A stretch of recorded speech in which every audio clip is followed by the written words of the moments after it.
The procedure for reassembly is basically the reverse of that for disassembly. Before starting reassembly, you must thoroughly clean the rotor shaft, bearings, and other components and make sure there is no foreign matter in the bearing pedestal. Also, replace all tongued washers, O-rings, gaskets, and other consumable parts with new ones.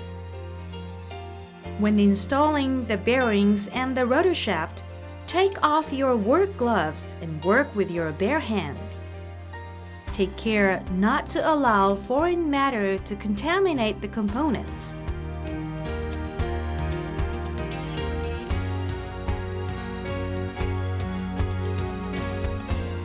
For reassembly, follow the disassembly steps in reverse. Install the compressor side journal bearing to the bearing pedestal.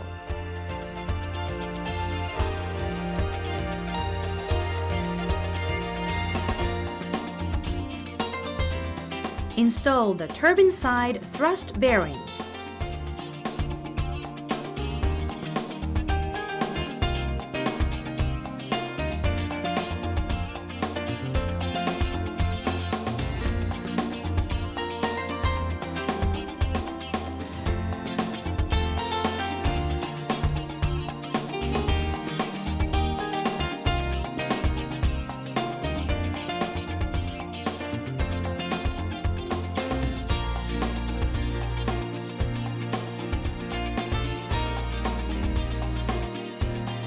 After installing the nozzle, install the turbine side journal bearing to the bearing pedestal.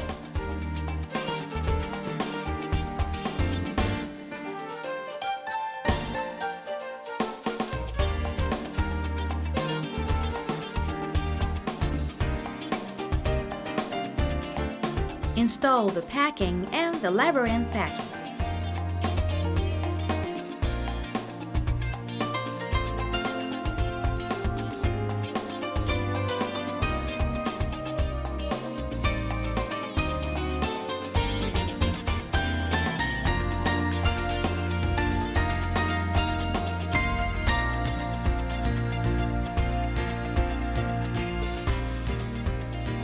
Clean the rotor shaft and apply lubricating oil to the shaft sufficiently.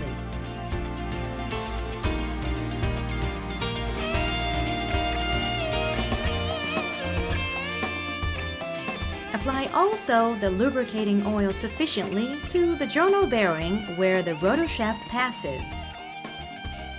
Carefully and slowly insert the rotor shaft so that it does not damage the labyrinth packing fin.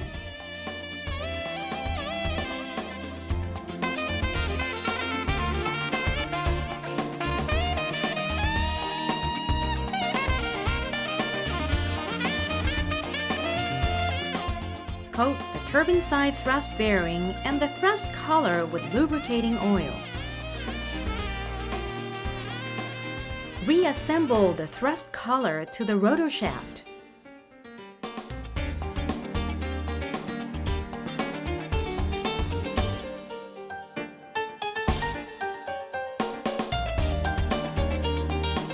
Attach the support to the bearing pedestal with the compressor side thrust bearing attached.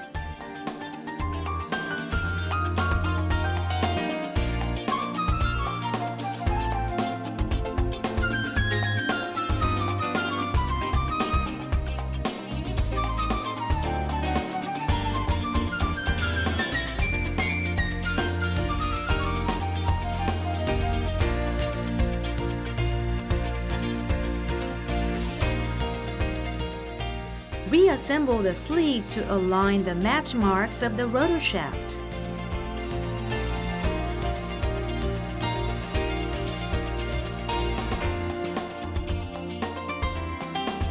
Reassemble the compressor side oil thrower.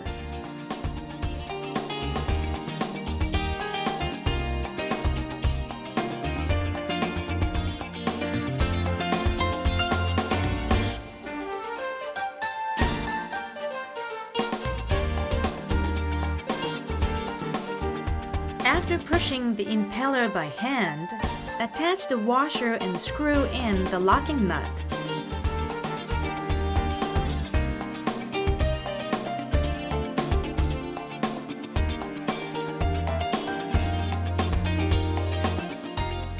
Lightly turn the spanner by hand and determine the place where the locking nut stops turning as the zero position of tightening.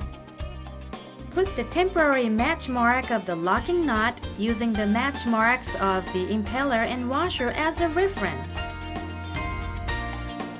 Tighten the locking nut with a spanner to the match marks of the impeller and washer.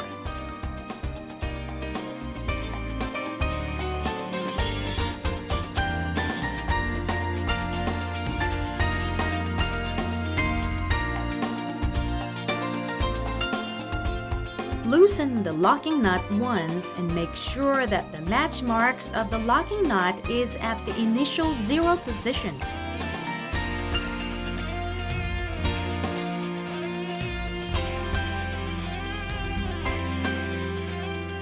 After confirming that the match marks align, tighten with the spanner to the right position.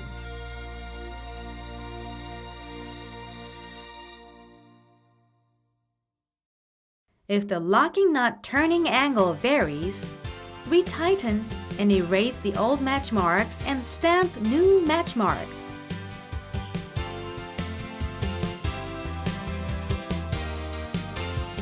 Measure the distance from the end of the nut to the shaft end with a caliper or a depth gauge.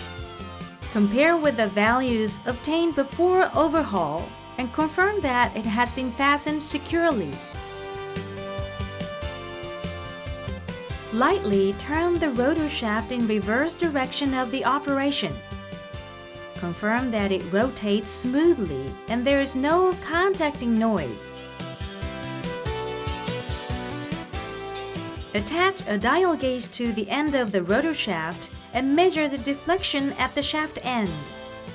If the deflection measures 0.05 millimeters or more, it is considered that foreign matter is included in the contact surfaces of the impeller, sleeve, thrust collar, or rotor shaft.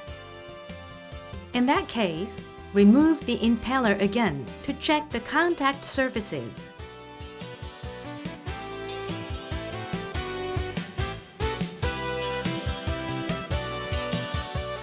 Now, measure the thrust clearance.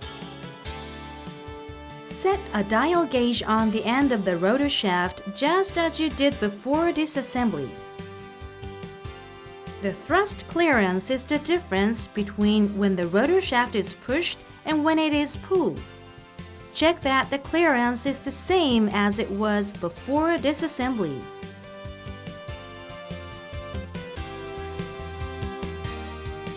Attach the bearing pedestal with the rotor to the gas inlet casing.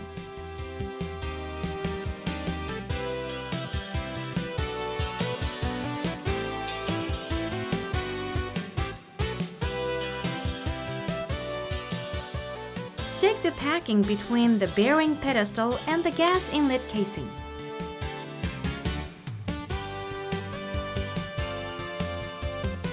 Carefully assemble the scroll and the air inlet casing to the bearing pedestal so that they do not come in contact with the impeller.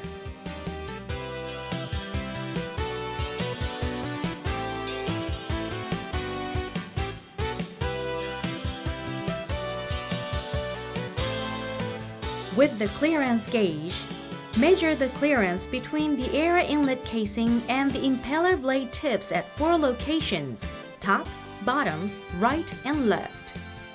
Check that the clearance conforms to the standard value.